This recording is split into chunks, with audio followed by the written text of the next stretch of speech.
Hey everybody, I'm Joshua Orro, the Mustang Prince, and welcome to Mustang Prince Orro Reports.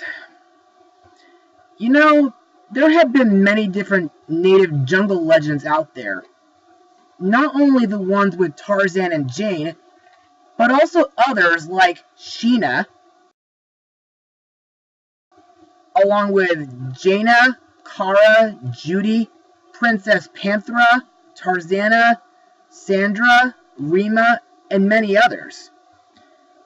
Plus, I've heard that several of these jungle legends include the use of dinosaurs. I can see that idea working. I mean, King Kong had dinosaurs on Skull Island. And a long time ago, there was a Sinbad versus dinosaurs idea, but sadly, that idea got shelved.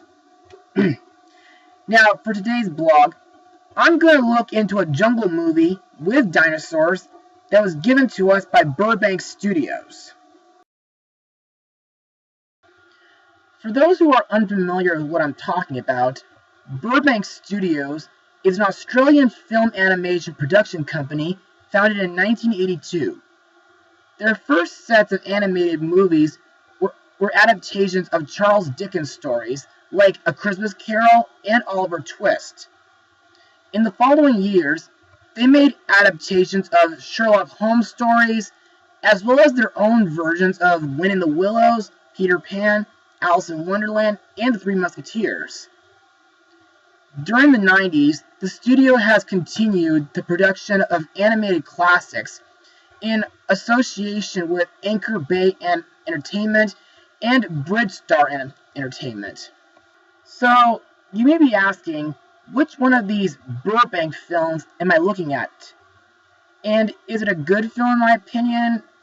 Well, let's find out. Released to home media in January of 2002, the movie is Jungle Girl and the Lost Island of the Dinosaurs. Now let's get started. On their way home to England, Emma and her father, William, are shipwrecked on a mysterious Uncharted island.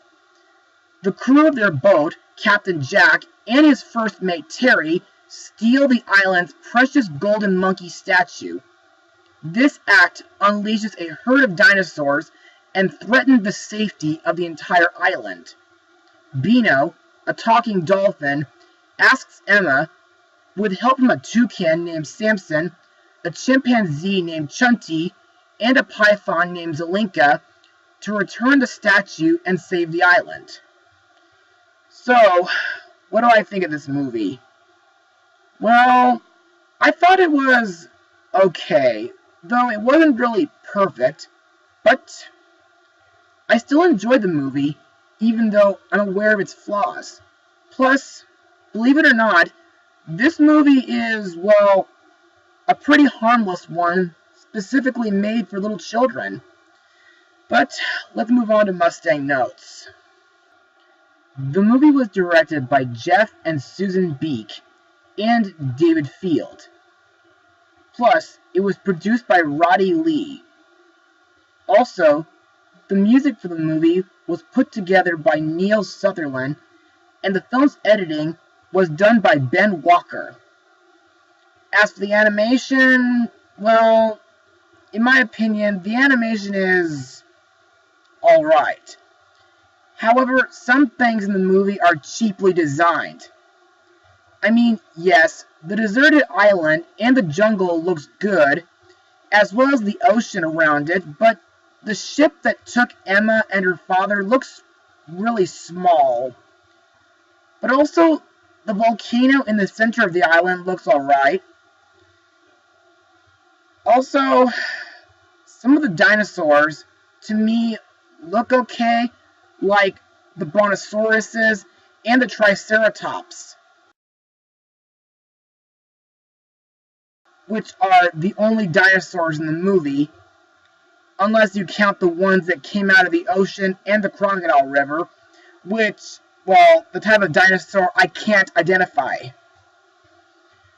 As for the story, well, it's an okay coming-of-age story, but The problem is, the story is poorly paced. I mean, the main characters go from the beach to one position of the jungle and back to the beach twice throughout this movie before eventually facing dangers like dinosaurs and lava while going to the volcano. Now, let's talk about the golden monkey statue. This valuable statue is kept in a cave inside the volcano. Legend has it, if the statue is ever removed from its podium, the island will be destroyed. Also, this movie has one song in it, Let There Be Magic, performed during the end credits by Katja Winspear. To me, this is a very relaxing song, and it does represent a magical chant which gives Emma the ability to talk to animals. And now, let's move on to the characters and, well, one of their voice actors. Our main lead, Emma, is voiced by Katie Manning. Best known from the 1970s Doctor Who show. In the beginning of the movie, Emma starts off as a bratty girl who hates nature, but as the movie progresses, she discovers her bravery. Plus, Emma does quickly adapt to the jungle environment while she goes on her quest to save the island. Also, forgive me if I sound dirty, but I think her leafy jungle outfit makes her look very pretty. Next we have Emma's father, William. To me, William seems like a brave and clever man trying to convince his daughter to be more adventurous. However, the one flaw with him is that he sleeps throughout part of the movie and then he becomes absent after the golden monkey is stolen.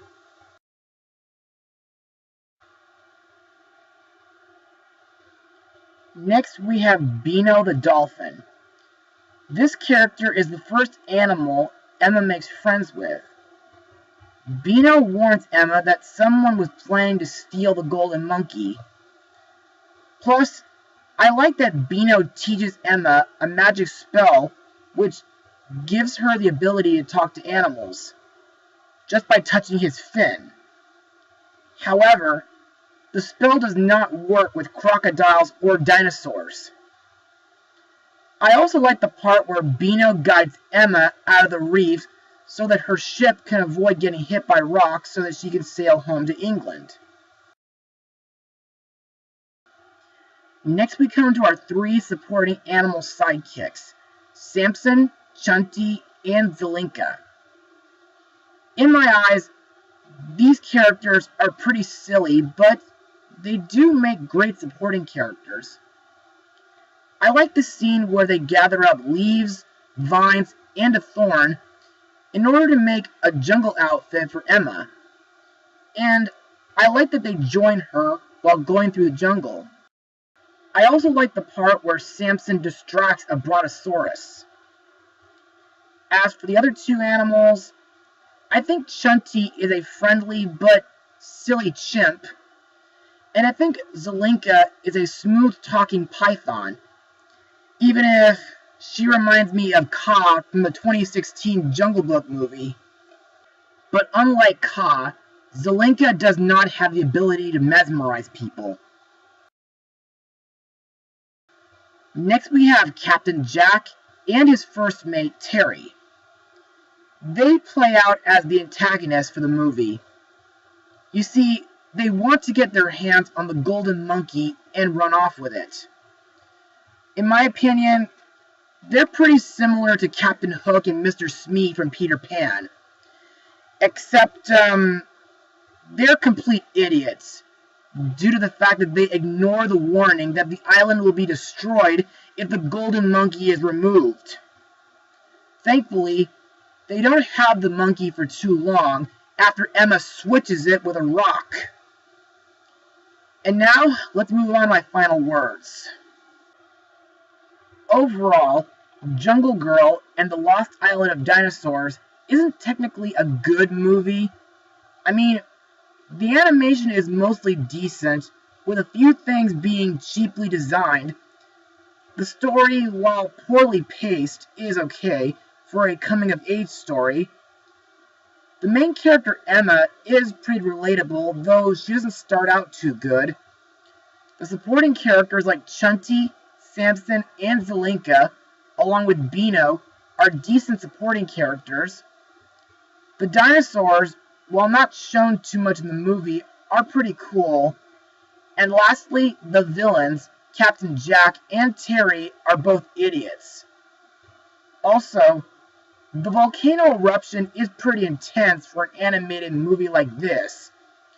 But on the other hand, the song featured during the end credits is relaxing to listen to. Also, this movie is worth showing to folks who are still too young for Disney or several other animated movies out there. So, I give this movie a 59% out of 100. Not bad, not exactly good either, just somewhere in between. Well, that's it for today, everyone. Be sure to join me again next weekend because, sadly, we're going to pay one last visit to Enchantia. Mustang Power.